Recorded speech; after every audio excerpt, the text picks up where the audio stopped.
Mr. President, I have a few questions to echo.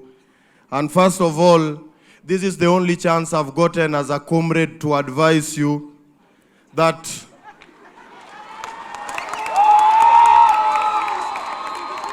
it is very true that if you don't listen to the voters, then 2027, you might listen to the returning officer. I'm saying this boldly as a believer of kumi bila break. So situharibie appetite, make sure you do what the voters want so that we'll celebrate you in 2027. Direct to the question. Mr. President, in Kenya, we are doing a lot of things for formality. We come, we sit, we talk, you articulate a lot of things. Then shida si wewe Bwana President, shida ni watu wako wa mkono.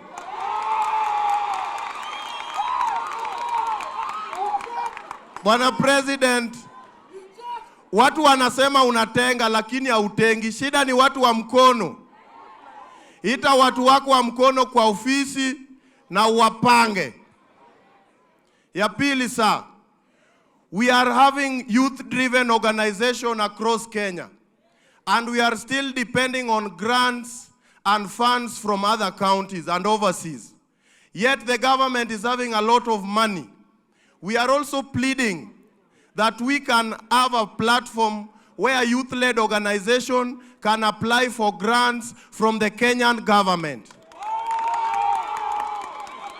Wazungu wacha niongee na president. Wacha.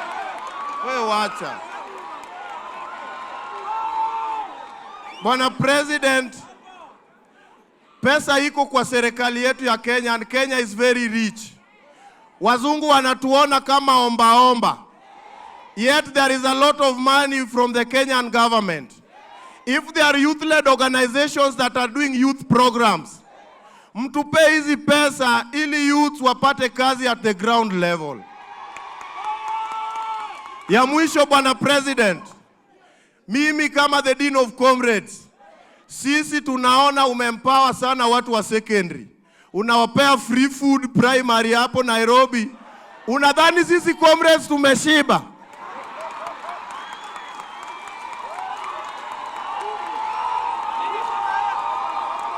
Bwana President, we are tired of dying in silence. Do something to the comrades across different universities. We are also starving. Ya mwisho kabisa, Bwana President, as I finish, I've tabled interest of everybody in this nation. It's now my turn to table my own interest because this is the last time I have. Mimi nimetoka all the way from Uasin Gishu, nimekuja na pikipiki. Nikirudi wewe make sure umenipanga venye unapanganga watu. On behalf of the 100 comrades that are present, asante sir. Asante. Comrade. Ameuliza kama maswali ine hivi. Now, let me try and respond.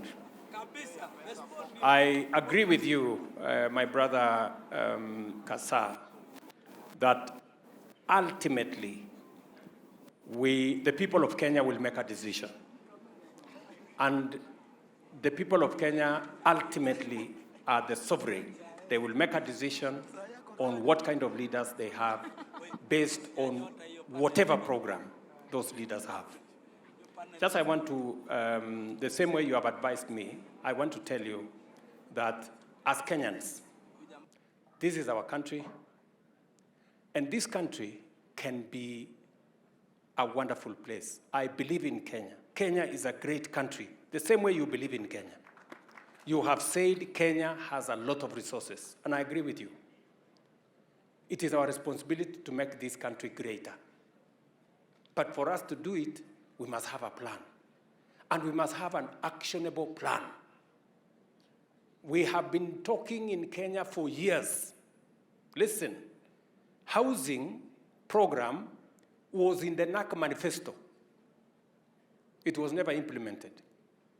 It was in the manifesto that followed. It was never implemented. the big four of Jubilee, one of them was housing. It was never implemented. That is why I have decided that I will bite the bullet and I will implement housing, create the jobs, and make sure that it works for Kenyans. So what you are saying is that leaders must match what they say with what they do. And that is exactly what I want us to do. Let me give you another example.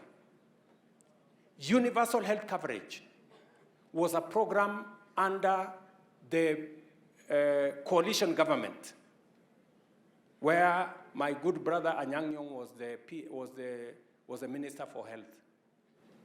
It wasn't implemented. Universal health coverage was also under Ngilu in the government that followed. It was not implemented. It was one of the big four. UHT was one of the big four under Jubilee. It was never implemented. That is why I decided this time round, it is not going to be talk. It is going to be action. Today, 25 million Kenyans are registered under universal health coverage. Today, I can confirm to you that UHC is being rolled out in every constituency, in every ward in the Republic of Kenya. Again, matching word with action.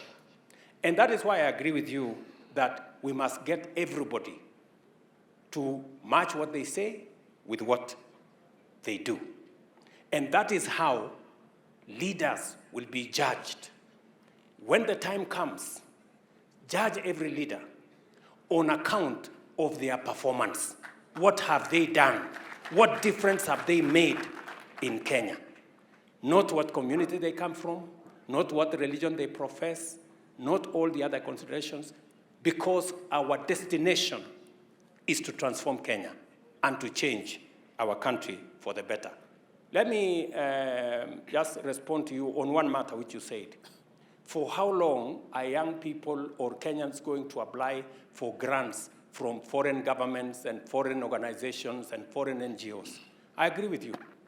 And it is the reason why we are implementing Nyota. The 50,000 shillings we are going to give as a grant for every of the 100,000 young people. In fact, we are going to spend 5 billion shillings. 50,000 for 100,000 Kenyans. That is money coming from the government of Kenya. It is not coming from an NGO. It is not coming from a foreign government. It is money belonging to the government of Kenya. All the program I have told you, the Nyota program, the one for training, the one for business development, the one for ACBO, is going to cost the government of Kenya 20 billion shillings. And that is money that the government of Kenya has provided, because it is time we took charge of our own development rather than waiting for people from outside to come and do for us what we must do. And therefore, Mr. Kasa, I have listened to you. I have taken some advice from you. And I want to tell you that I intend, and the officials here were listening to what you are saying, that they should not let me down. Yeah? These good people, the ministers, the PSS, the principal secretaries, and everybody. Sindio, you are telling them, and I'm sure they are listening, we should match what we say with what we do, and they should not let me down. And I agree with you. Iyo mambo ingine,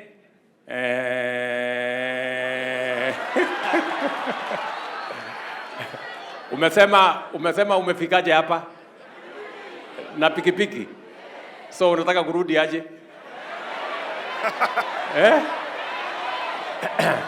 Bas, utaniona hapo kando nitakupanga.